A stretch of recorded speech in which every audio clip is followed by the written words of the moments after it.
اسم ہے القدوس۔ القدوس کے معنی پاکی کے آتے ہیں کہ اللہ سبحانہ و تعالی پاک ہے۔ تو جب ہم پاک کہتے ہیں تو یہ بات ہمیں سمجھنا ضروری ہے کہ اللہ سبحانہ و تعالی پاک ہے، تو یہ پاکی کہتے کسے؟ تو یاد رکھیے کہ اللہ سبحانہ و تعالی ہر قسم کے عیب سے پاک ہے، یعنی اللہ سبحانہ و تعالی میں کسی قسم کا عیب نہیں، اور اللہ سبحانہ و تعالی ہر برائی سے پاک ہے۔ اللہ سبحانہ و تعالی کے اندر کسی قسم کی برائی، نیگیٹیوٹی اور کوئی کمی، نعوذ باللہ کوئی کمزوری، ایسی چیز بالکل نہیں پائی جاتی۔ یعنی جتنے بھی جو نیگیٹیوٹی یا نقصانیت کی طرف جو باتیں ہوتی ہے، کمزوری کی طرف جو باتیں جاتی ہے، اور غلطیوں کی طرف جو باتیں جاتی ہے، یعنی تمام غلطیاں، کمزوریاں، نقصانات جو ہم دیکھتے ہیں دنیا میں، اللہ سبحانہ و تعالی یہ ہر چیز سے پاک ہے، وہ قدوس ہے۔ اور اللہ سبحانہ و تعالی کی ذات ہی ہے جو دنیا میں جتنی بھی مخلوق ہے، فرشتے، جنت، انبیاء، اولیاء اور انسان، جتنی پاکی ان چیزوں میں پائی جاتی ہے، یہ تمام کا پاک کرنے والا اللہ سبحانہ و تعالیٰ ہی ہے۔ تو آپ جتنی بھی پاکی دیکھتے ہیں پوری کائنات میں، یعنی پاکی کیا ہے؟ ہر عیب سے پاک، برائی سے پاک، گندگی سے پاک، نقصانوں سے پاک۔ تو اگر آپ جنت دیکھیں گے، جنت عیب سے پاک نظر آئے گی آپ کو، جنت خوبصورت ہی خوبصورت ہوگی، جنت میں کوئی داغ نظر نہیں آئے گا آپ کو، جنت میں کوئی فالٹ نظر نہیں آئے گا۔ ایسا نہیں لگے گا کہ جنت کا کوئی شیشہ ٹوٹا ہوا، کھڑکی کا کوئی گلاس ٹوٹا ہوا ہو، یا دروازے کی کنڈی ٹوٹی ہوئی ہو، یا محل میں آپ داخل ہو گئے تو کوئی داغ یا دھبا لگا ہے دیوار کو، ایسا نہیں لگے گا آپ کو۔ ہر چیز پرفیکٹ ہوگی، آپ ایبسولوٹلی پرفیکٹ، کسی قسم کا عیب نظر نہیں آئے گا۔ تو یہ بے عیب نظر آنے والی چیز جو ہے، جنت کا مثال میں دے رہا ہوں، تو اس کو جو پاکی عطا ہوئی ہے جنت کو، وہ قدوس کی طرف سے ہوئی ہے، کہ اللہ سبحانہ و تعالیٰ قدوس ہے تو وہی پاکی عطا کرتا ہے۔ اسی طرح فرشتوں کو بھی قدوس کہا گیا ہے، تو فرشتے بھی پاک ہوتے ہیں، پیورٹی ہوتی ہے ان کے پاس۔ یعنی فرشتے جو پاک ہوتے ہیں، وہ کیسے پاک ہوتے ہیں؟ فرشتے ایسے پاک ہوتے ہیں کہ ان کے اندر کسی قسم کی برائی کا تصور بھی نہیں آتا، انہیں معصوم بھی کہتے ہیں۔ یعنی گناہ کرنا، نافرمانی کرنا، جھوٹ بول دینا، اور کوئی برا خیال آ جانا، دھوکے کا خیال آ جانا، یا اللہ سبحانہ و تعالیٰ کی کسی بھی قسم کی نافرمانی کا خیال آنا، یہ دور دور تک ان کی صفت میں ہے ہی نہیں۔ فرشتوں کو یہ چیز سمجھ میں نہیں آتی کہ اللہ کی نافرمانی ہوتی کیا ہے، کیونکہ وہ بات ان کے ذہن میں کبھی آتی ہی نہیں ہے، وہ 100% پیور ہے۔ تو یہ پیورٹی جو فرشتوں کو عطا ہوئی ہے، یقیناً یہ اللہ سبحانہ تعالیٰ القدوس نے ہی عطا کی ہے۔ تو حقیقت میں تمام پاکیاں اللہ ہی کے نام ہے۔ اسی لیے امام قرطبی رحمۃ اللہ تعالیٰ علیہ، جنہوں نے اسماء الحسنہ پر جو ہے ایک بہت بڑی کتاب انہوں نے لکھی، جس کو بہت سارے علماء پڑھتے ہیں اور مدرسوں میں پڑھائے جاتے ہیں، اس میں انہوں نے خصوصی طور پہ یہ لکھا کہ ہمیں کسی کو قدوس کہہ کے پکارنا نہیں چاہیے۔ اگر کسی کو پکارنا چاہتے ہیں تو عبد القدوس کہیے۔ تو کسی کا نام اکثر ہوتا ہے، ہم عبد القدوس تو رکھ دیتے، لیکن اکثر لوگ جو ہے عبدل کو جو ہے چھوڑ دیتے اور قدوس کہہ کے پکارتے۔ تو یہ ہرگز جو ہے ہم اس کی اجازت نہیں دی گئی ہے کہ ہم قدوس کہہ کے کسی کو پکارے، کیونکہ قدوس صرف اللہ ہے۔ تو ہم عبد القدوس ہیں، یعنی قدوس کے بندے ہیں، تو عبد القدوس کو عبد القدوس ہی کہنا چاہیے، آپ ڈائریکٹ قدوس کہہ کے نہیں بلا سکتے۔ اسی طرح اور بھی اللہ سبحانہ تعالیٰ کے نام ہے، جیسے کہ رحمان الرحیم ہے، رحمان کو بھی کسی کو رحمان کہہ کے نہیں پکارنا، عبد الرحمان کہنا چاہیے۔ بہرحال تو قدوس اللہ سبحانہ تعالیٰ کی ذات ہے۔ اب اس میں مزید ہم کو یہ سمجھنا ہے، سب سے پہلی چیز کہ اللہ سبحانہ تعالیٰ ہی سب کو پاک کرتا ہے، اور اللہ سبحانہ تعالیٰ خود بھی جو ہے یہ فرماتا ہے کہ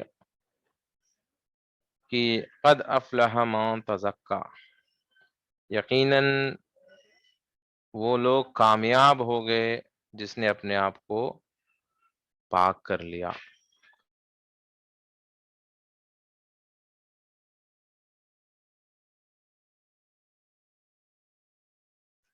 اللہ سبحانہ وتعالیٰ فرماتا ہے کہ کامیاب یقیناً وہی کامیاب ہو گیا جس نے اپنے آپ کو پاک کر لیا۔ دیکھیے یہ قرآن کی آیت ہے، اس میں کسی بھی قسم کا شک و شبہ ہونے کی کوئی گنجائش نہیں کہ اللہ سبحانہ وتعالیٰ خود فرماتا ہے کہ کامیابی اگر چاہتے ہو، فلاح چاہتے ہو، تو اپنے آپ کو پاک کر لو۔ جو پاک کرے گا وہی کامیاب ہوگا، یہ اللہ سبحانہ تعالیٰ کا ہی فرمان ہے۔ اس کے آگے پھر فرماتا ہے وَذَكَرَ اسْمَ رَبِّهِ فَصَلَّى، اور اپنے رب کی تعریف بیان کرتے رہو اور عبادت کرو، وصلی یعنی نماز پڑھو۔ تو یہاں پہ دو چیزیں سمجھنا ہے، ایک تو کامیاب وہی ہوا جس نے اپنے آپ کو پاک کیا، دوسری چیز اللہ سبحانہ تعالیٰ کہتا ہے کہ پہلے پاکی کے بارے میں بات ہو رہی ہے، اس کے بعد اللہ کے ذکر اور عبادت کی بات ہو رہی ہے۔ اس کا مطلب جو پاک ہوا ہی نہیں وہ عبادت کرے گا تو بھی وہ عبادت کے لائق نہیں ہوگا، جو ہم دیکھ رہے ہیں آج ہمارا یہی تو حال ہے کہ وظیفے پڑھتے ہیں، وظیفوں کا کوئی اثر نہیں ہوتا۔ مثلا لوگ بولتے ہیں کہ تندرستی چل رہی ہے، تندرستی کا کوئی وظیفہ دے دیجئے، پڑھتے ہیں، کچھ نہیں ہوتا۔ کوئی بیمار ہے، بیماری کے وظیفے ہوتے، پڑھ لیجئے بیماری دور ہوگی کہتے، پڑھتے لیکن بیماری دور نہیں ہوتی۔ نماز پڑھتے، نماز کا تو بہت برا حال ہے، نمازیں پڑھتے تو ہے لیکن توجہ ہوتی ہی نہیں نماز میں، جیسی نماز ہونی ہے ویسی ہوتی نہیں۔ اس کی وجہ یہ ہے کہ اللہ سبحانہ وتعالیٰ خود فرماتا ہے کہ پہلے پاک کرو، پھر ذکر کرو اور نماز پڑھو۔ تو اب یہاں پہ یہ سمجھنے کی ضرورت ہے کہ پاکی ہے کیا دراصل، اب اپنے آپ کو پاک کرنا کسے کہتے ہیں؟ تو یقیناً یہ تو سمجھ میں آنے والی بات ہے کہ ہر عیب سے ہم اگر پاک ہوں گے تو اپنے آپ کو پاک کہہ سکتے ہیں۔ تو سب سے پہلا سوال یہ ہے کہ سمجھنا یہ ہے کہ ناپاک کیسے ہوتے ہیں۔ اگر آپ ناپاکی کو سمجھ جائیں گے تو پھر پاکی آسانی سے سمجھ میں آئے، کیونکہ فرق اگر معلوم ہی نہیں ہے ناپاک کسے کہتے ہیں تو پھر آپ کو پاکی کا فرق آپ تو یہ سمجھیں گے کہ میں نے تو نہا لیا میں تو پاک ہوں۔ پہلے ناپاکی کیا ہے سمجھ لیں گے تو پھر پاکی کیا ہے سمجھ میں آ جائے گا آپ کو انشاءاللہ۔ تو دیکھیے ایک آسان سی مثال میں دوں گا آپ کو کہ ہم جب ناپاک ہوتے ہیں تو ہم غسل کرتے ہیں۔ غسل میں ہوتا کیا ہے، نہا لیتے ہیں، پھر ہم پاکی واپس آ جاتی ہے اور نماز کے لائق ہو جاتے ہیں۔ سوال یہ ہوتا ہے کہ جسم سے کوئی چیز خارج ہو تو اس سے انسان ناپاک کیوں ہو جاتا ہے؟ ہم سب کو معلوم ہے اس شریعت کے رولز کہ ناپاک انسان کیسے ہوتا ہے۔ اگر آپ کوئی ٹوائلٹ گیا ہو اس سے وہ ناپاک نہیں ہوتا، کوئی لیٹرین کیا ہو، پانی استعمال کر لیا، یا پانی استعمال نہ بھی کرا تب بھی وہ ناپاک نہیں ہوتا۔ ناپاک تو وہ تبھی ہوتا ہے جب اس کے جسم سے جو ہے منی خارج ہوتی ہے۔ تو جب جسم سے اور بھی گندی چیزیں نکلتی ہے، ہم ٹوائلٹ وغیرہ کرتے ہیں روزانہ، لیکن اس سے ناپاک نہیں ہوتے، غسل فرض نہیں ہوتا، وضو کر کے نماز پڑھ سکتے ہیں، لیکن منی کے خارج ہونے سے ہی ناپاک کیوں ہو جاتا ہے؟ یہ بات سمجھنے والی ہے کہ جسم سے، ویسے تو جسم میں گندی چیزیں ہوتی ہے، پیٹ میں تو ہمیشہ جو ہے پانی پیتے ہیں تو ٹوائلٹ تو جمع ہو کے ہی رہتا ہے پیٹ میں، اور ہم کھانا بھی کھاتے تو اس میں بھی ویسٹیج تو ہمارے پیٹ میں ہمیشہ ہوتا ہی ہے، تو وہ پیٹ میں اندر آلریڈی ہے، اس کے باہر نکل جانے سے وضو بھی فرض ہو جاتا ہے ہم پر۔ ٹھیک ہے، وضو کا تو سمجھ میں آتا ہے، ناپاکی تو نہیں کہتے، لیکن غسل کیوں فرض ہو جاتا ہے، یہ سمجھنے والی بات ہے۔ دیکھیے، تو طریقت میں اس کا جواب یہ ملتا ہے کہ غسل فرض ہم پر اس لیے ہوتا ہے کہ جسم سے جب منی خارج ہوتی ہے تو انسان کو ایک لذت ملتی ہے، اسے ایک مزہ آتا ہے، جس مزے کی وجہ سے وہ اللہ سبحانہ و تعالیٰ کو بھول جاتا ہے۔ اس کا اللہ کو بھولنا ناپاک کر دیتا ہے، غافل ہو جاتا ہے، لذت میں غافل ہو جاتا ہے کہ اسے اتنا مزہ آتا ہے کہ وہ مزے میں اللہ کو بھول جاتا ہے۔ وہ تھوڑی سی دیر کا اللہ کو بھولنا ہی ناپاکی ہے۔ تو پتہ کیا چلا؟ ناپاک بندہ اللہ کی غفلت سے ناپاک ہوتا ہے، نہیں تو اللہ کو کیا کرنا ہے یہ چیزوں سے، آ, یہ بری، یہ گندی چیزیں لگ رہی ہے جسم کو، نہا کے آؤ، اللہ کے پاس تھوڑی جا رہے ہو، اللہ تو ہمارے شہر کے قریب ہے، آپ نہ ہو یا نہ ہو آپ کے ساتھ ہی ہوگا، آپ ٹوائلٹ میں بھی جائیں گے تو اللہ آپ کے ساتھ ہی ہوگا، ایسا تھوڑی ہے کہ آپ واش روم میں جا رہے تو اللہ آپ کے اندر سے نکل کے کہیں اور جا رہا ہے، ایسا تھوڑی ہوتا ہے، وہ تو ہمیشہ ہی ساتھ ہے۔ تو پھر یہ عبادت کے لیے یہ پاکی کیوں کہی جا رہی ہے، کہ کیوں پاک ہونے کا حکم دیا جا رہا ہے؟ اس لیے حکم دیا جا رہا ہے کہ بندہ اللہ کو بھول جاتا ہے تھوڑی دیر کے لیے، اس کا بھولنا اس کو ناپاک کر دیتا ہے۔ پھر انہیں پاک کیسے ہوتا ہے انسان؟ ٹھیک ہے، یہ کیا لاجک ہے کہ نہانے سے آپ پاک کیسے ہو جاتے ہیں؟ پھر ایسی کیا چیز ہے؟ کیا ہم جس حصے پر گندگی لگی وہاں پر دھو لیں گے وہ پاک ہو جائے گا؟ سارے جسم میں اس طرح سے پانی بہاؤ کہ بال برابر بھی سوکھا نہ رہے، اس طرح سے نہانے کی ضرورت کیا ہے؟ اچھا ٹھیک ہے، ایک تو نہا رہے ہیں، دوسری بات اگر آپ بیمار ہو تو پھر تیمم کر سکتے ہیں کہ آپ نے پاک مٹی یا دھول پہ اپنے ہتھیلیوں کو لگایا، چہرے پہ ملا، اپنے ہاتھوں پہ آپ نے لگایا، پھر آپ پاک ہو گئے۔ یہ کیا لاجک ہے اس کے پیچھے کہ انسان دھول لگاتا ہے اپنے چہرے پہ، ہاتھوں پر، پاک ہو جاتا ہے؟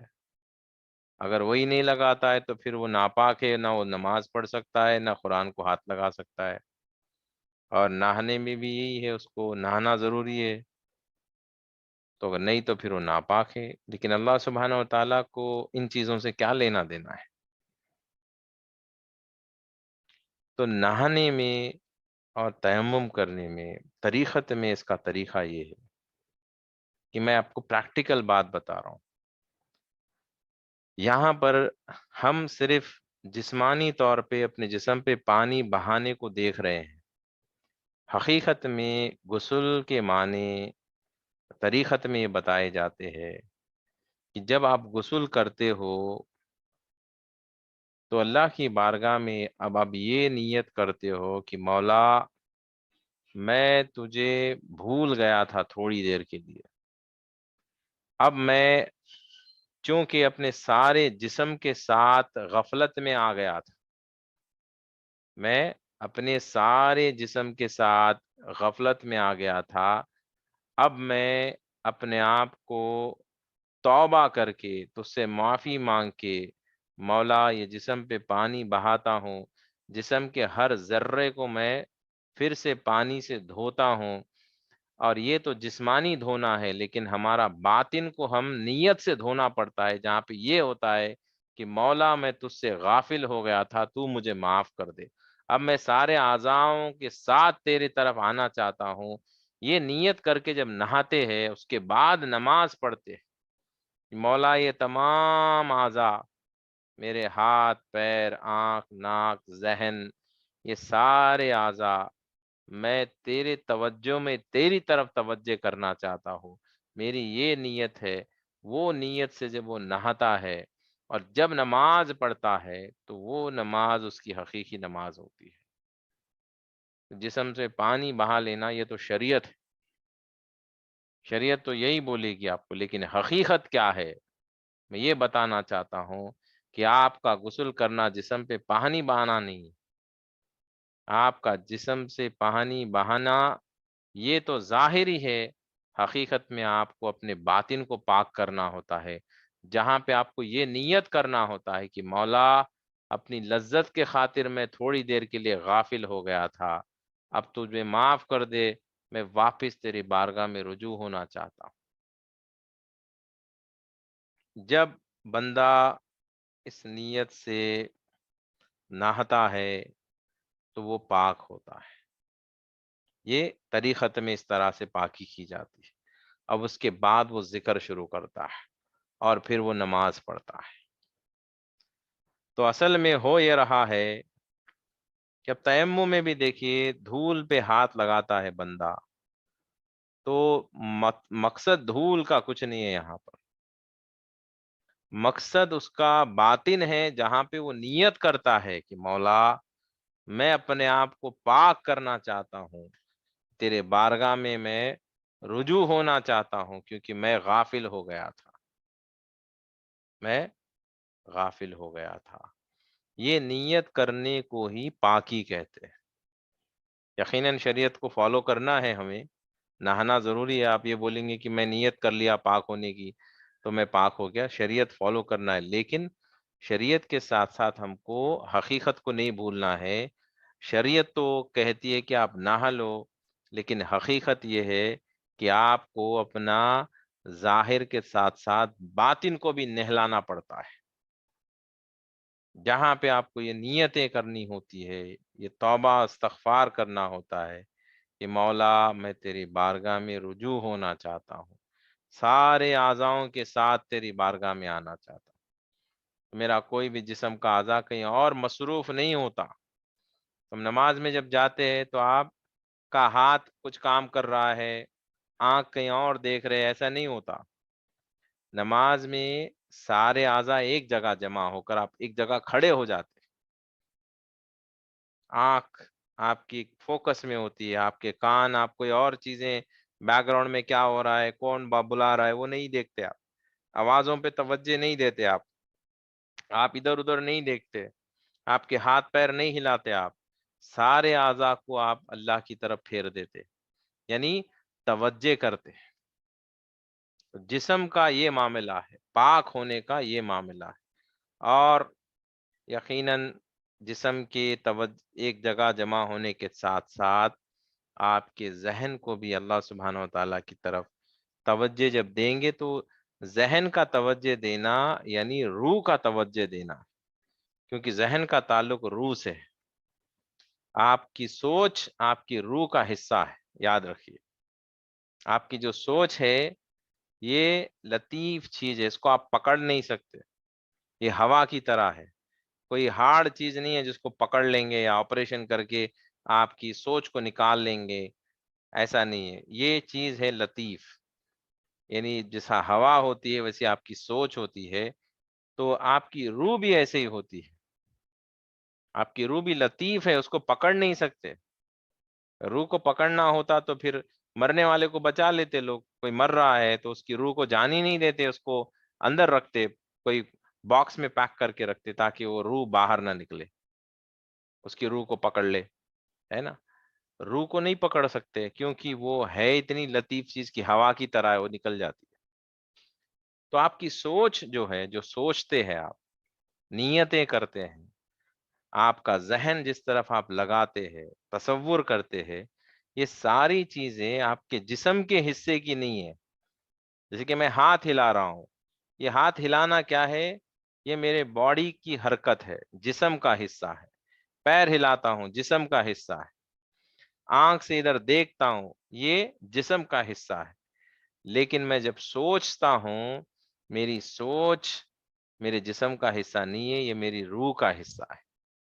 کیونکہ سوچ کو آپ پکڑ نہیں سکتے، دیکھ بھی نہیں سکتے۔ تصور، سوچنا، نیت کرنا، خیال کرنا، یہ ساری چیزیں روح کا حصہ ہے۔ اور آپ کی روح کو بھی نماز پڑھنا ہے، جسم کو بھی پڑھنا ہے نماز۔ صرف جسم کے نماز پڑھنے کو نماز نہیں کہتے۔ نماز کو آپ تمام اعضاء کے ساتھ نماز پڑھنا ہے، جسم اور روح کے ساتھ۔ روح کو الگ کر دیں گے تو پھر آپ کو لاش کہیں گے۔ جسم سے روح نکل جاتی تو کیا کہتے ہیں؟ لاش کہتے ہیں۔ تو جب نماز میں بندہ داخل ہوتا ہے، اگر اس کی توجہ اللہ کی طرف نہیں ہوتی، اس کا مطلب اس کی روح اللہ کی طرف نہیں ہوتی، صرف جسم ہوتا ہے، تو اس کا مطلب ایک لاش نماز پڑھ رہی ہے، انسان نہیں پڑھ رہا ہے۔ انسان بننے کے لیے روح اور جسم دونوں کا جمع ہونا ضروری ہے۔ روح نہ ہو تو اسے لاش کہتے ہیں۔ تو ایک زندہ لاش نماز پڑھتی ہے جب توجہ اللہ کی طرف نہیں ہوتی ہے۔ توجہ روح کہیں اور ہے آپ کی، یعنی توجہ جہاں ہے آپ کی روح وہاں پر۔ تو آپ کی روح کہیں اور، جسم نماز میں ہے، تو وہ نماز دراصل انسان نہیں پڑھ رہا ہے، وہ اس کی لاش پڑھ رہی ہے۔ کیونکہ جسم کا پڑھنا، صرف بنا روح کے جسم کا ہلنا، ایک لاش کا ہلنا ہے، ایک زندہ لاش سمجھیے۔ تو کیوں ایسی نماز ہو رہی ہے؟ ایک زندہ لاش کی نماز کیوں پڑھتے ہیں؟ اس لیے کہ وہ پہلا مرحلہ پار کیا ہی نہیں، جو اللہ نے سبحانہ و تعالیٰ نے فرمایا کہ اپنے آپ کو پاک کرو۔ جس نے پاک کیا وہ کامیاب ہو گیا۔ پاک ہی نہیں کرتے تو نماز بھی نہیں ہوتی ہے۔ تو پاک کرنے کا صحیح طریقہ ہے کیا؟ پاک کرنے کا طریقت کا جو معاملہ ہے وہ نیت کرنے کا ہوتا ہے۔ نیت کرنا ہوتا ہے کہ مولا میں تیری طرف رجوع ہونا چاہتا ہوں، اور شرمندہ ہونا، معافی مانگنا کہ میں غافل ہو گیا تھا، میں غافل ہو گیا تھا، اس وجہ سے میں ناپاک ہو گیا۔ اب آپ بتائیے، یہ تو شریعت کہتی ہے کہ انسان ناپاک ہوتا ہے تو اسے پاک غسل کرنا ہے، اور ہمیں یہ پتا چل گیا کہ انسان تھوڑی دیر کے لیے لذت میں جا کے غافل ہوتا ہے اللہ سے، اور اس وجہ سے وہ ناپاک ہو جاتا ہے۔ تھوڑی دیر کے لیے سوچئے کہ اگر انسان، دنیا کی اور کئی لذتیں ہیں جس کے پیچھے جا کر یہ اللہ سے غافل ہو جاتا ہے، جیسے شراب پیتا ہے، نشہ، نشہ میں بھی انسان ناپاک ہو جاتا ہے، اسے غسل کرنا پڑتا ہے۔ نشہ تو حرام ہے لیکن وہ ناپاک بھی ہو جاتا ہے۔ مثلا کسی نے زبردستی کسی کو شراب پلا دی، تو اس حالت میں وہ نماز نہیں پڑھ سکتا، اور اس پہ غسل فرض ہو جاتا ہے۔ کیوں؟ کیونکہ وہ اللہ سے غافل ہو گیا تھا۔ شراب پی اس نے، اللہ سے وہ غافل ہو گیا۔ تو اب یہ غسل جب کرتا ہے تو پھر اس کو یہ توبہ کرنا ہوتا ہے کہ اللہ میں تیری یاد سے غافل ہو گیا، ناپاک ہو گیا اب میں واپس تیری یاد میں آنا چاہتا ہوں، اب تیری بارگاہ میں رجوع ہونا چاہتا ہوں، مولا مجھے پاک کر دے، مجھے پاک کر دے۔ ایک ایک بادشاہ گزرے، محمود غزنوی، جسے آپ سب نام سنے ہوں گے۔ ان کے خاص جو وزیر تھے، ان کا نام ایاز تھا، کہ خاص تو ایاز بہت ہی بادشاہ کے فیورٹ جو ہے غلام تھے، بادشاہ کے ساتھ ہمیشہ ہوتے تھے، جہاں بادشاہ گئے ساتھ لے جاتے، اور ہر وہ بات پرسنل باتیں بھی وہ ایاز سے شیئر کیا کرتے تھے کہ گھر کا معاملہ ایسے چل رہا ہے، یہ وہ، بہت ہی کلوز تھے وہ۔ تو ایک دن ہوا یہ کہ ایاز وزیر نہیں تھے، ان کے غلام تھے، مگر بہت ساتھ رہتے تھے۔ تو ایک دن کیا ہوا کہ بادشاہ کے ملک میں ایک بہت بڑا شہر کا جو گورنر تھا، اس کا انتقال ہو گیا، تو اس کی پوزیشن خالی تھی۔ تو بادشاہ نے کہا کہ ایاز میں تمہیں وہ فلاں شہر کا گورنر بنا دیتا ہوں، جاؤ یہ سارا شہر تمہارے نام پہ، اب تم اس کے بادشاہ ہو، لے لو۔ وہ بہت دور تھا، جہاں بادشاہ کا محل تھا اس سے کئی دوروں میل پر وہ تھا۔ جیسے ہی اناؤنس کرتا ہے بادشاہ، سارے لوگ جو ہے ایاز کو مبارکباد دینے لگتے کہ مبارک ہو کہ بادشاہ نے تمہیں اتنا بڑا شہر تمہارے حوالے کر دیا، اب تو تم کنگ بن گئے ہو، اس شہر کے مالک ہو تم، اب سب تمہارے انڈر میں چلے گا، تم سمجھے کہ چیف منسٹر بن گئے ہو۔ لیکن ایاز جو ہے رونے لگتا ہے، ایاز رونے لگتا ہے۔ سب بولتے کہ یہ کیا ہے، رونے والی کیا بات ہے، یہ رونے والی کیا بات ہے، تو تم کامیاب ہو گئے، تم کو اتنی بڑی دولت مل گئی، تم تو بڑے پوزیشن پہ چلے گئے، پورا شہر مل گیا۔ تو ایاز کہتا ہے کہ تم لوگ سب لوگ پاگل ہو چکے ہو، گمراہ ہو چکے ہو، تم کو یہ نظر نہیں آ رہا ہے کہ میں حقیقت میں بادشاہ سے دور ہو رہا ہوں۔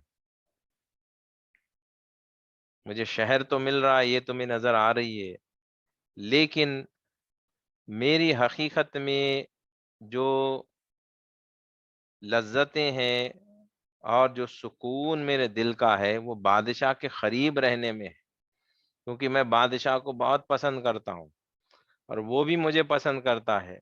اب میں اس سے جدا ہو رہا ہوں، میں کیا کروں شہر کا لے کے، جو مجھ سے میرے محبوب بادشاہ جو ہے اس سے جدا کر دے، تو پھر فائدہ کیا ہے؟ کہتا ہے کہ تم لوگ پاگل ہو چکے ہو، تمہیں شہر نظر آتا ہے لیکن ہماری جدائی نظر نہیں آتی۔ آج بالکل ہمارا بھی یہی حال ہے، ہم دنیا کی رنگینیوں کو دیکھ کر اتنا خوش ہوتے ہیں، اتنی مبارکباد دیتے ہیں کہ لوگ کہتے کہ واہ تم تو بہت بڑے مالدار بن گئے، تم پیسے والے بن گئے، تم امریکہ میں سیٹل ہو گئے، تم کو ویزا لگ گیا، تم کو بڑی نوکری لگ گئی، خوشخبری ہو، بہت تم بزنس مین بن گئے ہو، بہت پیسے والے بن گئے ہو، بہت خوشخبری ہو، اور خوش لوگ جو ہے مبارکباد بھی دیتے ہیں، اور جسے ملتا ہے وہ بھی بہت زیادہ خوش بھی ہوتا ہے۔ لیکن جو ہے یہ بھول جاتے ہیں کہ اس دنیا کو اگر حاصل کرنے کی چکر میں بندہ اللہ سے دور ہو جاتا ہے، تو یہ بھول رہا ہے کہ وہ قدوس، وہ ملک، وہ رحمان اور رحیم، وہ ایسا بادشاہ جو تمام بادشاہوں کا بادشاہ ہے، وہ ایسا بادشاہ جس کی ملکیت میں ہر چیز ہے، جس کے خزانے لامحدود ہے، اور جس کا رحم لامحدود ہے، اور جس کی محبت لامحدود ہے۔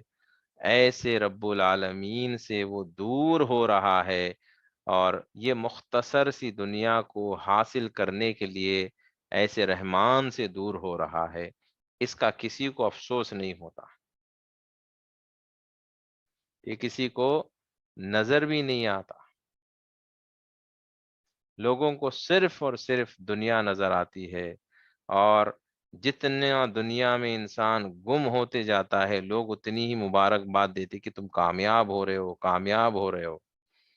اور شیطان انہیں ایسے دھوکے میں رکھتا ہے کہ تم تو نماز پڑھ رہے ہو، تم تو روزہ بھی رکھتے ہو، تم تو قرآن بھی پڑھتے ہو، تم ایمان والے ہو تو تمہاری ٹینشن تو کچھ نہیں ہے، تم تو بس اب بزی رہو دنیا میں، نماز پڑھ لو 5 وقت کی، اب کام کرتے رہو، کام کرتے رہو، کماتے رہو، کوئی غلط کام نہیں ہے، بڑی بڑی گاڑیاں خرید لو، بنگلے بنا لو، کوئی بری بات نہیں ہے۔ لیکن یہ بھول رہا ہے کہ یہ نمازیں جو جلدی جلدی جلدی پڑھ رہا ہے، ان نمازوں کا کیا فائدہ؟ جو ساری نماز میں کاروبار، پیسہ، دنیا داری بسی ہے، وہ نماز کا کیا فائدہ؟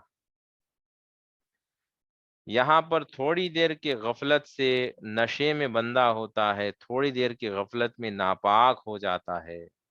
آپ بتائیں جو ہمیشہ سے غفلت میں ہے تو اس کی ناپاکی کا کیا عالم ہوگا؟ ایک تو شراب ہو پی کر اللہ سے غافل ہوتا ہے، لوگ تو بنا شراب پیے ہی اللہ سے غافل ہو رہے ہیں، تو یہ کیسے پاکی ہے بتائے؟ کیا یہ پاک صاف ہے؟ کیا ان پہ باطنی غسل فرض نہیں؟ کیا ہم صرف نہا لینے سے جو ہے اپنے آپ کو پاک ہو گئے سمجھتے ہیں؟ ہم کو ہمارا باطنی غسل کرنا ہے۔ اب تک روزانہ نہاتے ہوں گے، وہ نہانا بیکار ہے جب تک آپ نے اپنے باطن کو نہیں نہلایا۔ جسم کو نہلانا مقصد نہیں ہے یہاں پر۔ اللہ کیا کرے گا ان چیزوں کو لے کر؟ اس سے اللہ کو کوئی لینا دینا نہیں۔ اللہ سبحانہ و تعالیٰ نے تمہیں اس چیز کے لیے نہیں بنایا کہ تم ناپاک ہو کے پاک ہوتے جاؤ، غسل کرتے جاؤ۔ نہانے یہ سے کرنے سے اللہ کا کوئی لینا دینا ہے؟ ایسا نہ ہوتا تو پھر تیمم بھی نہ ہوتا۔ پھر اگر صرف پانی کے استعمال کر کے نہانے سے ہی پاک ہوتا تو پھر تیمم بھی نہ ہوتا۔ حقیقت میں پاکی نیت کا نام ہے، رجوع ہونے کا نام ہے، بارگاہ الہی میں تڑپ کے رو کر اس سے معافی مانگنے کا نام پاکی ہے۔ اللہ سے غفلت نہیں ہو کے بچنا، اس کی یاد میں ہمیشہ ہونا، اس کی یاد میں ہمیشہ ہونا پاکی ہے۔ تھوڑی دیر کے لیے اس کو بھول جانا ناپاکی ہے، یہ ناپاکی ہے۔ اور بندہ جب اللہ سبحانہ و تعالیٰ کو بھولتا ہے تو پھر اس کے نافرمانیوں میں مبتلا ہوتا ہے۔ ہم کو کیسے پتا چلے کہ اللہ سبحانہ و تعالیٰ کو کوئی بھول گیا؟ کیسے پتا چلے؟ آسان طریقہ ہے، جھوٹ بول رہے ہو، اگر اللہ یاد ہوگا تو جھوٹ کیسے بولیں گے؟ بھول گئے نا، اسی لیے تو جھوٹ بولتے ہو۔ بیٹھ کے فلم دیکھ رہے ہو، ننگا ناچ دیکھ رہے ہو، اللہ اگر یاد ہو تو کیسے دیکھو گے؟ غیر محرم کی طرف نگاہ کیسے اٹھے گی؟ بھول گئے نا اللہ کو تھوڑی دیر کے لیے۔ جتنی دیر دیکھ رہے ہو ڈرامے، ناچ گانے کو، اتنی دیر اللہ تھوڑی یاد رہتا ہے اس بندے کو۔ اللہ جس کو یاد آ جائے ایسے موقع پر، وہ فوراً اپنی نظر کو نیچے کر لیتا ہے، یہ گارنٹی کے ساتھ کہہ سکتا ہوں۔ لیکن اللہ اس کو یاد نہیں آتا ہے اس وقت، کیونکہ وہ اس کی خود کی مرضی سے وہ غافل ہونا چاہتا ہے۔ وہ پسند کرتا ہے کہ وہ اللہ کو چھوڑ کر نعوذ باللہ اس کی نفس کی خواہش میں ڈوب جائے، اس کی مرضی سے جاتا ہے تو اسے لذت ملتی ہے اس چیز میں۔ میوزک چل رہا ہے، ناچ گانا ہو رہا ہے، اسے لذت آ رہی ہے، تو اللہ کو یاد نہیں کرتا، اپنی نفس کی خواہش کو پوری کرنے میں وہ لگا رہتا ہے۔ آپ بتائیں، اب یہ بھی اللہ سے غفلت ہے نہیں؟ شریعت تو آپ کو ناپاک نہیں کہے گی، لیکن حقیقت میں آپ ناپاک ہو رہے ہیں، ریالٹی ہے۔ اب شریعت میں تو اب مفتی صاحب سے پوچھیں گے تو وہ تو بولیں گے نہیں نہیں، اس سے آپ کی طہارت نہیں ٹوٹتی، آپ کو غسل کرنے کی ضرورت نہیں، یہی کہیں گے۔ لیکن میں ریالٹی بتا رہا ہوں، جب جب اللہ کو بھولیں گے تب تب ناپاک ہوں گے، یاد رکھیں۔ اللہ کو بھولنا ہی ناپاکی ہے۔ تو اللہ سبحانہ و تعالیٰ کی ہمیشہ یاد میں رہنا پاکی ہے۔ کیونکہ وہ قدوس ہے، کیونکہ وہ قدوس ہے، اس کو یاد کرتے رہیں گے تو پھر آپ پاک رہیں گے، اس کو چھوڑیں گے، اس کو بھولیں گے تو پھر ناپاک ہو جائیں گے۔ بس یہ لاجک بٹھا لیجئے دماغ میں، جب اللہ کو بھولا تو سمجھ جائے کہ شیطان داخل ہو جائے گا، اب وہ دماغ میں خیالات لائے گا طرح طرح کے، ایسا برا عمل کرو، ایسا برا کام کرو، یہ فلاں کرو، وہ فلاں کرو، یہ کرو۔ اب اس کے بعد کیا ہوگا؟ وہ دل دماغ میں جو گندگی آئے گی اس کے حساب سے وہ سوچنا شروع کرے گا، اب اس کو سسنا میں اللہ یاد نہیں آئے گا۔ اب آج دیکھ لیجئے سارے معاشرے میں جتنے برائیاں پائی جاتی ہے، یہ ساری اللہ کی غفلت کا نتیجہ ہے۔ بوائے فرینڈ گرل فرینڈ کے نام پہ آج اپنے بچیوں کا حال برا ہے، رات رات بھر وہ فون کال پر بیٹھے ہوتے، بیکار کی باتیں کرتے، یہاں وہاں کی فضول باتیں۔ میں نے ایک ایک خاتون کے بارے میں نے سنا کہ وہ اپنے بوائے فرینڈ سے رات رات بھر باتیں کرتی، رات رات بھر، ایک سال سے مسئلہ، ایک سال سے جو ہے یہ گناہ میں مبتلا رہی۔ اس کے بعد مجھے جب پتا چلا تو میں نے کہا کہ بہتر یہ ہے کہ ان کا نکاح کروا دے، تو رات رات بھر بات کریں گے تو عبادت میں شمار ہو جائے گا۔ جب اتنا ہی انہیں لذت مل رہا ہے بات چیت میں تو نکاح کرا دیں گے، میاں بیوی رات بھر بات کریں گے تو اچھی بات ہے، اللہ کو پسند ہے، یہ عبادت ہو جائے گی، کرا دیں گے ان کی شادی۔ تو میں نے پہل کر کے جو ہے جو بن پڑا جو ہے ہو کے شادی کروا دی، لیکن اب وہ بات نہیں کرتے رات بھر۔ اب تو حال یہ ہے کہ جھگڑا ہو گیا، وہ واپس آ گئی اپنی اماں کے گھر پہ، وہ فون کال بھی نہیں کرتی، فون اٹھا دی بھی نہیں۔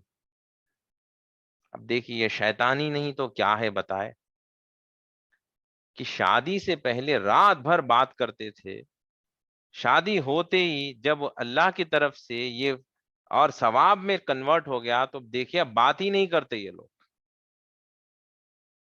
نے پوچھا یہ کیا ہو گیا، تم تو رات رات بھر بات کرتی تھی، بہت مزہ آتا تھا، اب یہ مزہ کیوں ختم ہو گیا اچانک؟ یہ جو اچھا لگتا تھا اب برا کیوں لگ رہا ہے؟ ایک نکاح میں ایسا کیا معاملہ ہو گیا؟ حالانکہ شادی سے پہلے بھی وہ ملتے جھلتے تھے، ایسا نہیں کہ ملے نہیں تھے،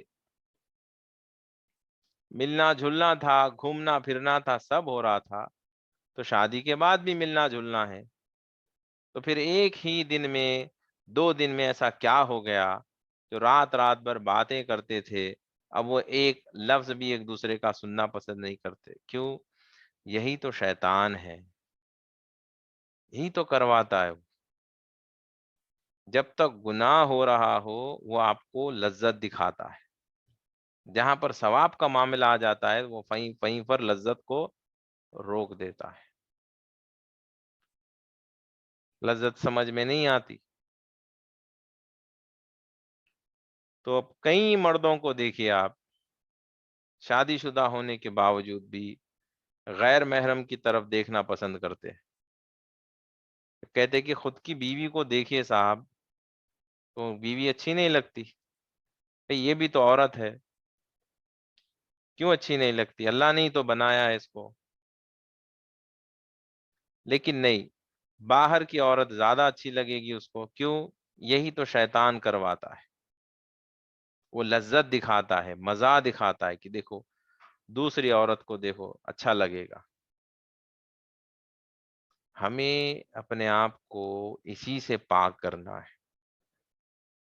ہم لوگوں نے صرف اتنے بڑے دھوکے میں ہم لوگ ہیں آج کہ ہم سمجھتے ہیں کہ صرف 5 وقت کی نماز پڑھ لیے اور رمضان کے روزے رکھ لیے تو بس سمجھیے کہ ہم کامیاب ہو گئے۔ جی نہیں، اللہ کیا فرماتا ہے؟ کامیاب وہ ہے جس نے اپنے آپ کو پاک کر لیا۔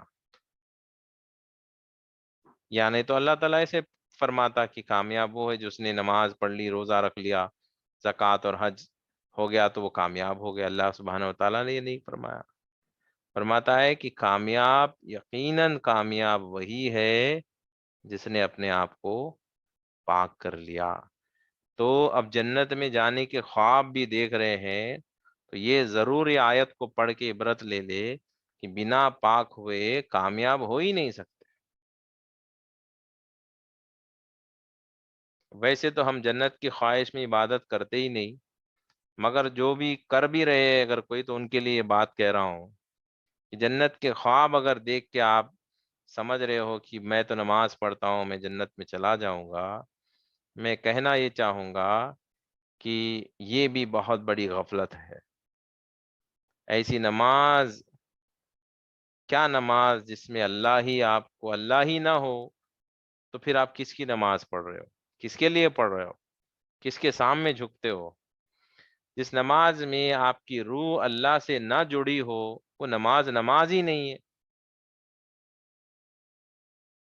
جو روزے میں آپ اللہ سے جڑتے ہی نہیں ہو، روزہ ہو کر بھی جو ہے جھوٹ بولا جاتا ہے، روزہ ہو کر بھی بد نظری کی جاتی ہے، روزہ ہو کر بھی گناہ ہوتے ہیں، تو پھر وہ روزہ کیا روزہ بتائے؟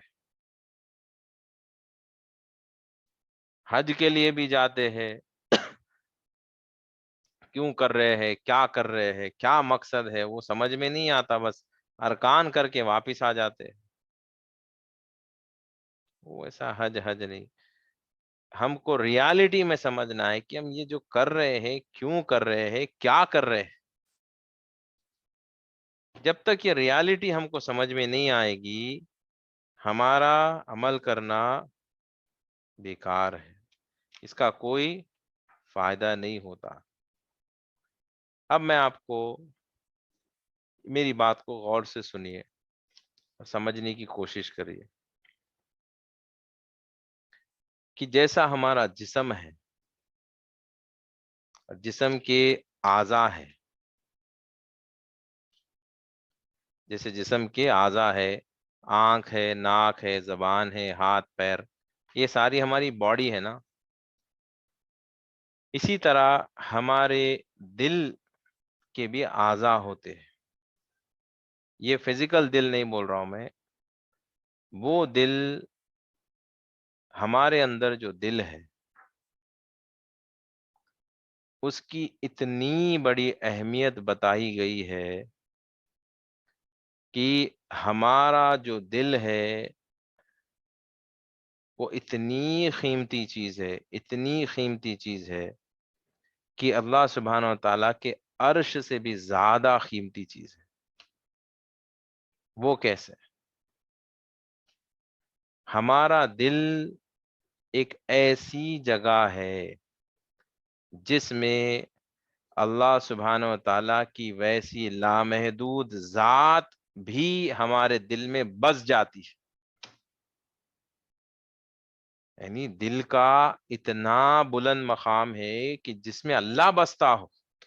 ہائے ہائے، آپ نے دیکھا، کبھی سنا کہ اللہ سبحانہ تعالیٰ کی ویسی ذات کہیں بستی ہو؟ تو آپ سوچے کہ اس مقام جہاں پر اللہ بستا ہو، اس چیز کا مقام و مرتبہ کتنا بلند ہوتا۔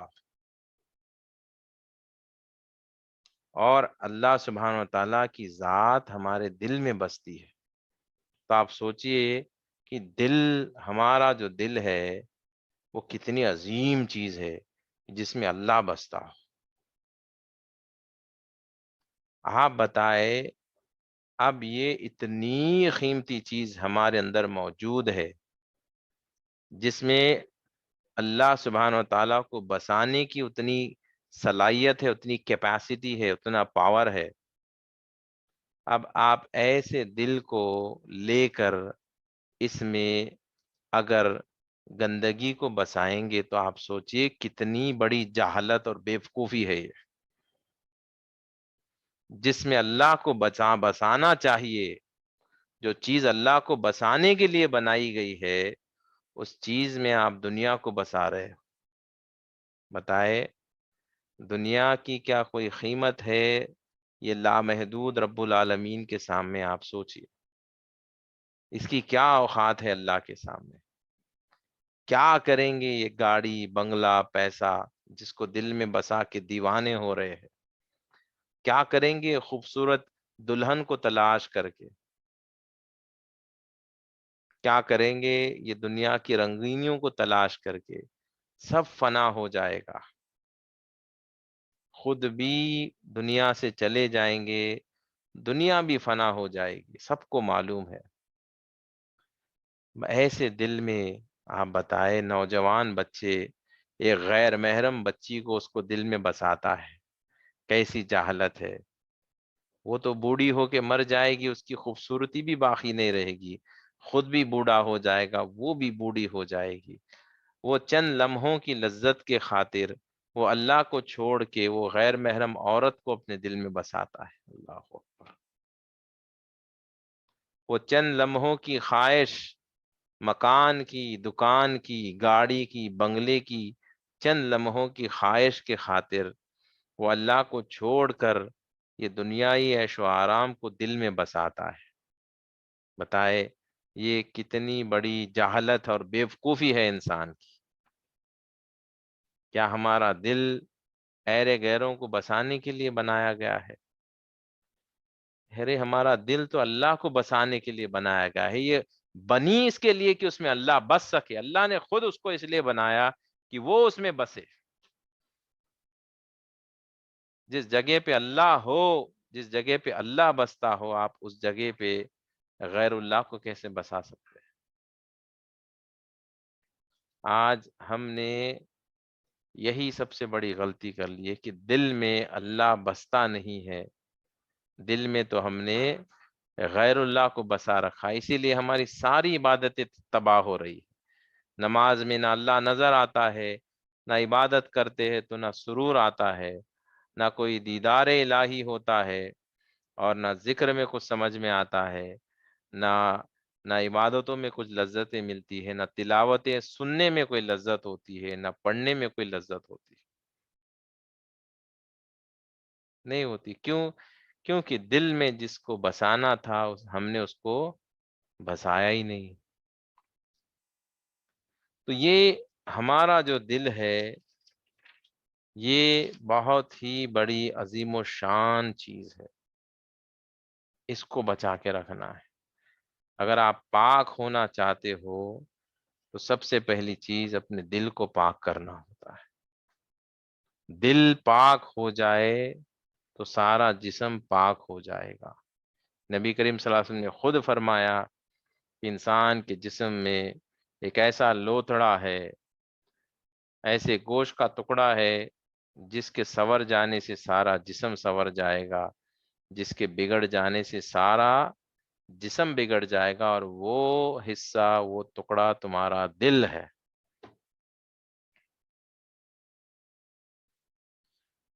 تو ہم صرف جسم کے اعضاء کے پیچھے پڑے ہیں، اس کو پاک کرو، اس کو صاف کرو، اس کو صاف کرے۔ کتنا آپ جسم کو صاف کرو گے کوئی فائدہ نہیں ہوگا، اس سمندروں میں جا کے نہا لو آپ، دل کو پاک نہیں کریں گے تو پھر کیا فائدہ اس کا؟ ہمیں اس غفلت کی زندگی سے باہر نکلنا ہے۔ ہمیں سمجھنا ضروری ہے کہ ہم یہاں پر دنیا میں آئے ہیں ہمارے رب العالمین کو دل میں بسانے کے لیے۔ وہ دل میں بستا ہے تو پہلے پاک کریں گے، پھر اس کو بسائیں گے۔ وہ دل میں بس گیا تو پھر اس دل میں دنیا نہیں آئے گی۔ میں نے جیسے پچھلے سیشن میں میں نے بتایا کہ انسان کے دل کی بیماری کی علامت یہ ہے طریقت میں کہ دنیا کے مل جانے سے خوش ہو جانا، اور دنیا کے کوئی چیز کے جانے کی وجہ سے غمگین ہو جانا دل کے بیماری کی علامت ہے۔ اب آپ تھوڑی دیر کے لیے بیٹھ کے یہ اپنا تزکیہ کرے، سوچے کہ دنیا کی خوشخبریاں مل رہے تو کتنی خوشی ہو رہی ہے،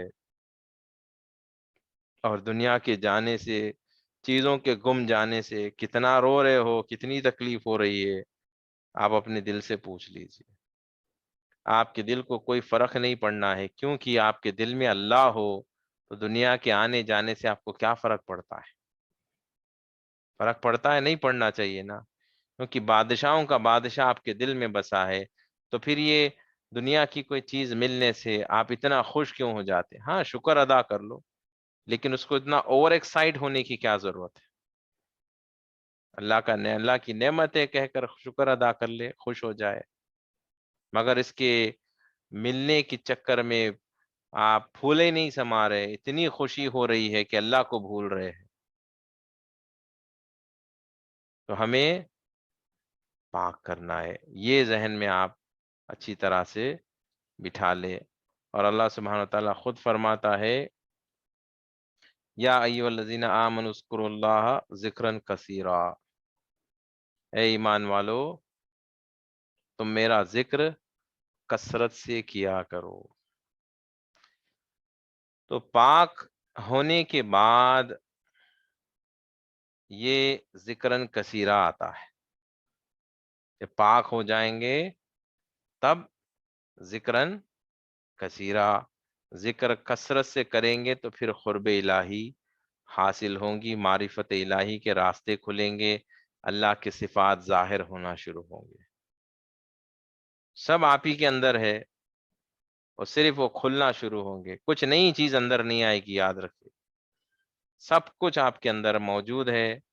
پاک ہوں گے تو پھر یہ ایکٹیویٹ ہونا شروع ہو جائیں گے، پھر آپ کو اللہ آپ ہی کے اندر نظر آنا شروع ہو جائے گا۔ اللہ آپ کو کہیں باہر نظر نہیں آئے گا، آپ کو اللہ کی کوئی فوٹو نہیں دکھے گی، کوئی نور کی شکل دکھ رہی ہے، کوئی وائٹ نظر آ رہا ہے تو اللہ نظر آ گیا، ایسے نہیں دکھتا ہو۔ آپ کو اللہ سبحانہ و تعالیٰ آپ ہی کے اندر نظر آئے گا۔ کب نظر آئے گا؟ جب آپ پاک ہوں گے، پھر ذکرن کثیرہ کریں گے، تو پھر آپ کو آپ کے اندر وہ بات بھی کرے گا، وہ اس کی سنیں گے بھی آپ، اس سے کہیں گے بھی آپ، وہ آپ کو نظر بھی آئے گا۔ تو وہ دیکھنا ظاہری آنکھوں سے نہیں ہوتا ہے، دل کے بھی آنکھ ہوتے ہیں، دل کے بھی آنکھ ہوتے ہیں، دل کے کان بھی ہوتے ہیں۔ آپ یہ چیز کو حیران ہوں گے یہ جان کر کہ دل کی زبان بھی ہوتی ہے، دل کے آنکھ بھی ہوتے ہیں، دل کے کان بھی ہوتے ہیں۔ دل کی زبان کیا ہے؟ کیا دل کی کوئی زبان ہے؟ بالکل ہے۔ کیا ہے زبان؟ دل کی زبان ہے کیا؟ وہ کرتی کیا ہے؟ بولتی کیا ہے؟ دل کی زبان ذکر الہی ہے۔ آپ منہ بند کریں گے، آنکھ بند کریں گے، اگر آپ کا دل پاک ہو تو دل آپ کا اللہ اللہ کہے گا، دل آپ کا اللہ اللہ کہے گا۔ آپ خاموش بیٹھ کے دل کو سنیں، اگر دل پاک ہو تو پھر اللہ کی آواز آئے گی، یہ دل کی زبان ہے، وہ بولے گا آپ کو، اور کیا بولے گا؟ اللہ بولے گا، اللہ کا ذکر کرتا رہے گا۔ اور دل کے آنکھ بھی ہوتے ہیں۔ دل سے کیسے دیکھ سکتے ہیں آپ؟ آنکھ بند کر لیں گے تو پھر آپ دیکھیں گے کیسے؟ آپ دیکھیں گے، اس کا آسان طریقہ میں بتاتا ہوں، کہ آپ کی سوچ جہاں پر جاتی ہے وہ آپ کے دل کے آنکھ ہے، آپ وہ چیز کو دیکھ رہے ہو۔ آپ کا سوچنا کیا ہے؟ آپ کے دل سے دیکھنا ہے۔ جیسے آنکھ بند کر کے آپ مدینے کو سوچئے، آپ مدینے کو تصور کریے، وہ آپ کو ویژولائز آپ کریں گے کہ مدینے کی تصویر آپ کو نظر آئے گی، گنبد خضرا نظر آئے گا، وہی آپ کے دل کے آنکھ ہے۔ اور اللہ سبحانہ و تعالیٰ کو آپ ایسے ہی دیکھ سکتے ہیں، دل کے آنکھ سے ہی دیکھ سکتے ہیں، آپ اپنے ظاہری آنکھوں سے اس کا دیدار نہیں کر سکتے۔ تو دل کے آنکھ ہوتے ہیں، جب آپ کوئی چیز کو سوچتے ہیں وہ دل سے آپ دیکھ رہے ہو اس کو۔ اور دل کے کان بھی ہوتے ہیں۔ کان کیسے ہوتے ہیں؟ دل کے کان، آپ کیا کچھ چیز سنتے بھی ہو دل سے؟ ہاں سنتے ہیں۔ اب آپ آنکھ بند کر کے جب سلوک میں بیٹھتے ہیں، مراقبے میں جب بیٹھتے ہیں، آپ کچھ نہ کریں، صرف خاموش بیٹھے، آپ کو اللہ کی ذکر کی آواز آئے گی. وہ ذکر جو آپ کا دل سنے گا. آپ کو باہر سے آوازیں نہیں آئیں گی، پبلک کوئی بلا رہا ہے ایسے نہیں، آپ ہی کے اندر سے وہ آواز آئے گی. وہ آپ کے دل کے کان ہوں گے. ذکر بھی آپ کا دل ہی کرے گا اور ذکر آپ کا دل ہی سنے گا. اسی کو ذکر قلبی کہتے ہیں. ذکر قلبی جب ذکر کرتا ہے، اللہ کا ذکر جب دل میں چلتا ہے، آنکھ بند کر کے آپ سنیے، آپ ہی کا دل بول رہا ہے اور آپ ہی کا دل سن رہا ہے. آپ کے کان نہیں سنتے کیونکہ ساؤنڈ جنریٹ ہی نہیں ہو رہا ہے، لیکن یہ آواز آ رہی کہاں سے؟ آپ یہ بیٹھ کے مراقبے میں آنکھ بند کر کے سلوک کے ذکر میں آپ توجہ دے کے دیکھیے، آپ کا دل ذکر بھی کرتا ہے، آواز آپ کے دل سے آپ ہی سنیں گے. آپ کے کان کی آواز جو ہے، ساؤنڈ جنریٹ ہونے سے کان کی آواز آئے گی، لیکن آپ کے اندر سے ایک آواز آئے گی جو آپ خود سنیں گے، وہ ہے آپ کے دل کے کان. یہ آپ کو سننا ہے. تو پاک ہونے کی سب سے پہلی سیڑھی کیا ہے؟ پاک ہونے کی سب سے پہلی سیڑھی یہ ہے کہ آپ کثرت سے توبہ کیا کریں. کثرت سے توبہ. اور توبہ کا طریقہ میں نے جیسے بتایا کہ آپ کو زبان سے چیخ چیخ کے رونے کے بجائے وہ بھی کر سکتے ہیں. میں کہوں گا کہ آپ دل سے توجہ دے کر آپ کو رونا چاہیے. جیسے سوچ. سوچ کیا ہے؟ آپ کے دل کی آنکھ ہے. آپ سوچیں گے تو دل سے دیکھ رہے ہو آپ. تو آپ آنکھ بند کر کے اب آپ تصور کرے کہ آپ گناہوں میں ڈوبے ہیں، کیچڑ میں ڈوب گئے کہ لباس پورے کالے ہو گئے. یہ حال میں آپ تصور کرے اور نبی کریم صلی اللہ علیہ وسلم کی بارگاہ میں حاضر ہو جائیے. آپ سوچیں گے تو آپ کی روح وہاں پہ پہنچ جائے گی، اور یہ حقیقت ہے. اب اللہ کی بارگاہ میں توبہ کرے کہ مولا میرا یہ حال ہو گیا، اب تو مجھے پاک کر دے، تو قدوس ہے، تو پاک کر. اللہ سبحانہ تعالیٰ سورہ نساء میں خود فرماتا ہے کہ یہ حبیب آپ فرمائیے، جب آپ کی امتی گناہ کرے تو وہ آپ کی بارگاہ میں آئے، مجھ سے توبہ کرے اور آپ ان کی حق میں دعا کرے تو یقیناً وہ مجھے غفور پائیں گے. اللہ سبحانہ تعالیٰ خود قرآن میں فرماتا ہے. تو ہم روحانی طور پہ نبی کریم صلی اللہ علیہ وسلم کی بارگاہ میں یقیناً جا سکتے ہیں. جب توبہ کریں گے، آقائے دو جہاں صلی اللہ علیہ وسلم یقیناً ہمارے حق میں دعا کریں گے، اور ہوگا یہ کہ اللہ ہمیں یقیناً جو ہے ہمارے گناہوں کو معاف کرے گا. جب گناہ معاف ہوں گے تو ہم پاک ہوں گے. پاک ہونے کی علامت ایک اور یہ بھی ہے، جب آپ پاک ہوں گے تو آپ کے اندر برے خیالات آنا بند ہو جائیں گے.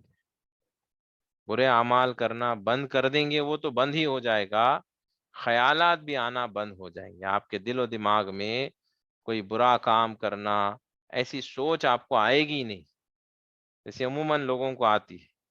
جھوٹ بول دیں گے، کیا فرق پڑے گا، نہیں بولیں گے. آپ کو ذہن میں آئے گا ہی نہیں کہ جھوٹ بولنا ہے. جھوٹ بولنا لوگوں کے لیے اتنی چھوٹی بات ہے، ایک ایسا لگ رہا ہے کہ یہ گناہ ہی نہیں، لیکن جھوٹ بولنا ایک مومن کی نشانی نہیں ہے. ایک مسلمان کبھی جھوٹ نہیں بول سکتا، یہ حدیث ہے. مسلمان کبھی جھوٹ نہیں بول سکتا. تو مسلمان کی یہ عادت ہی نہیں ہے اور یہ صفت ہی نہیں کہ وہ جھوٹ بولے، لیکن ہم نے اس کو اتنا آسان کر دیا کہ لوگ جھوٹ آسانی سے بولتے ہیں. لہذا آپ کو میں نصیحت یہ دوں گا آج کے سیشن سے کہ آپ جو ہے جس طرح سے میں طریقہ آپ کو بتایا ہوں سلوک میں توبہ کرنے کا، اس کو آپ کثرت سے کریے اور اپنے آپ کو توجہ دیجیے کہ آپ کے خیالات کیسے آ رہے ہیں. آپ کو کس قسم کے خیالات آتے ہیں؟ اچھائی کے زیادہ آتے ہیں، برائی کے زیادہ آتے ہیں؟ اگر اچھائی کے خیالات آ رہے ہیں، بار بار ذکر کے خیالات آ رہے ہیں، اور سیشن کی تڑپ ہو رہی کہ میں اور سنوں اللہ کا ذکر، بیزار نہیں ہو رہے اور سننے کا جی چاہتا ہے، انتظار کر رہے کہ کب سیشن شروع ہوگا، کب میں اور اللہ کی تعریف سنوں، اور اللہ کے بارے میں میں اور سنوں، اس طرح کی بے چینی ہو رہی ہے، تو بہت اچھے امکان ہیں، بہت خوشخبری ہے کہ آپ بہت صحیح راستے پہ جا رہے ہیں، اور اس کو برقرار رکھنے کے لیے کثرت سے دعا کرے کہ اللہ اس میں مزید ترقیاں عطا فرمائے۔ اور سیشن کے ختم کرنے سے پہلے میں آپ کو ایک بہت بڑی خوشخبری بھی سنانا چاہوں گا کہ عرس کے موقع پر میں جب گیا تھا زیارت کے لیے، تو اللہ کے فضل و کرم سے یہ جس جس چیز کی ہم کثرت سے دعا کرتے آ رہے ہیں، ایسا لگتا ہے کہ وہ دعا یقیناً اللہ سبحانہ تعالیٰ نے قبول کر لی ہے۔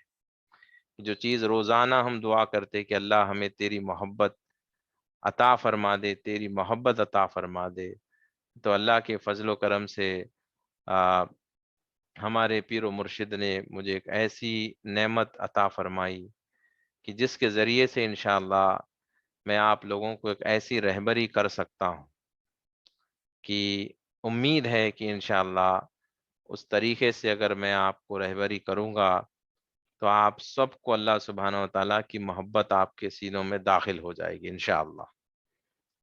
تو اس کے لیے شرط یہی ہے، یہ دعا جو اجازت مجھے ملی ہے، اور یہ دعا بھی صرف ان لوگوں کے لیے ہے جو لوگ اس کے خواہش مند ہے، اور جو لوگ یہ سیشنز کو اٹینڈ کریں گے وہی لوگ کو یہ فیض حاصل ہو سکتا ہے۔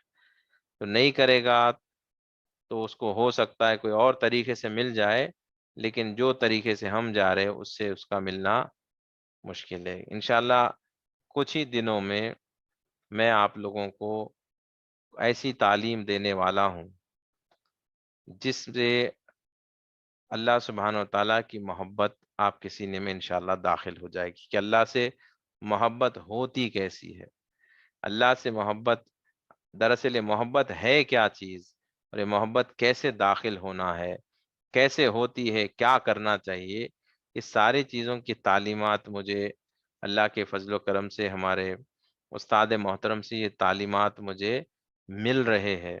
وہی تعلیمات انشاءاللہ آپ کو چند ہی روز میں انشاءاللہ شروع کروں گا۔ وہ تعلیمات میں آپ کو، یہ تعلیمات حضرت عبداللہ شاہ صاحب رحمۃ اللہ تعالی علیہ کے تعلیمات ہے، اور اس کی اجازت ملنا معمولی بات نہیں، یہ بہت بڑے اللہ کے ولی ہے، اور ان کی تعلیمات کی اجازت ملنا اور وہ تعلیمات لوگوں تک پہنچنا، یہ بہت بڑی نعمت ہے، اور یہ اللہ کے فضل و کرم سے اس کی اجازت مجھے ملی ہے، اور اور امید ہے کہ انشاءاللہ اب اس کو ہم آگے بڑھائیں گے، اور یقیناً انشاءاللہ سبحانہ تعالیٰ اپنے پیر و مرشد کی دعا سے اللہ ضرور انشاءاللہ ہمیں اس کی محبت عطا کرے گا۔ آپ سے بس یہی گزارش ہے کہ وہ تعلیمات میں کچھ ہی روز میں شروع کرنے والا ہوں، تب تک آپ کوشش کریں کہ اپنے دوست احباب، کیونکہ ایک بار وہ تعلیمات شروع ہو جائیں گے تو بیچ میں آئیں گے تو شاید ان کو فائدہ نہیں ہوگا، کوشش کرے دل و جان سے کال کر کے سمجھا کر، جتنے آپ کے چاہنے والے، آپ جن کو چاہتے ہیں ان کو سمجھائیے، اس کی اہمیت بتائے کہ کوئی معمولی بات نہیں ہے، بہت بڑی بات میں کہہ رہا ہوں، تو اللہ کی محبت حاصل ہو جانا معمولی بات نہیں۔ تو کیونکہ میں جسے شروع سے کہہ رہا ہوں کہ ہمارے پیچھے بزرگان دین کا ہاتھ ہے، ان کی دعائیں ہمارے ساتھ ہے، جس کی وجہ سے یہ ساری کامیابی ہمیں حاصل ہو رہی ہے، تو بہت بڑی نعمت ہمیں ملنے جا رہی ہے۔ تو آپ یقیناً نہیں چاہیں گے نا کہ آپ کے گھر کے لوگ، آپ کے دوست احباب اس سے چھوٹ جائے، یقیناً ہم چاہیں گے کہ انہیں بھی یہ نعمت عطا ہو۔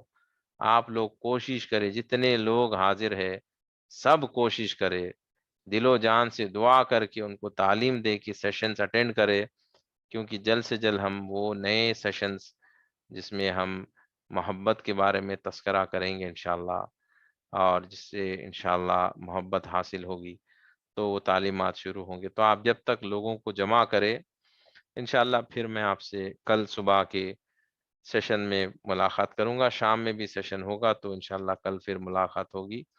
چلیے اب دعا کر لیتے ہیں۔ الحمدللہ رب العالمین، اللهم صل على سيدنا محمد وعلى آله وأزواجه وأهل بيته وصحبه وأولياء أمته أفضل صلواتك وعدد معلوماتك وبارك وسلم. اللهم ربنا آتنا في الدنيا حسنة وفي الآخرة حسنة وقنا عذاب النار.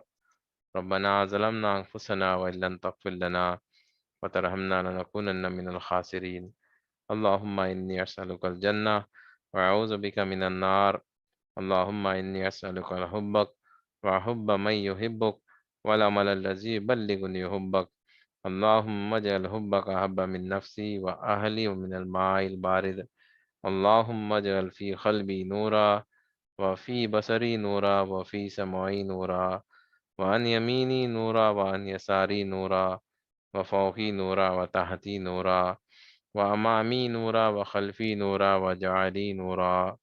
ربنا لا تزغ قلوبنا بعد إذ هديتنا وهب لنا من لدنك رحمة إنك أنت الوهاب. اللهم عافني في بدني. اللهم عافني في سمعي. اللهم عافني في بصري. اللهم عافني في قلبي. لا إله إلا أنت. اللهم أنت ربي لا إله إلا أنت. خلقتني أنا عبدك. أنا على عهدك ووعدك ما استطعت. أعوذ بك من شر ما صنعت. أبوء لك نعمتك علي وأبوء ذنبي فاغفر لي فإنه لا يغفر الذنوب إلا أنت. اللهم إنك عفو تحب العفو فاعف عني واعف عنا واغفر لنا وارحمنا. أنت مولانا فانصرنا على القوم الكافرين. سبحانك اللهم وبحمدك أشهد أن لا إله إلا أنت أستغفرك وأتوب إليك. السلام علیکم ورحمۃ اللہ وبرکاتہ.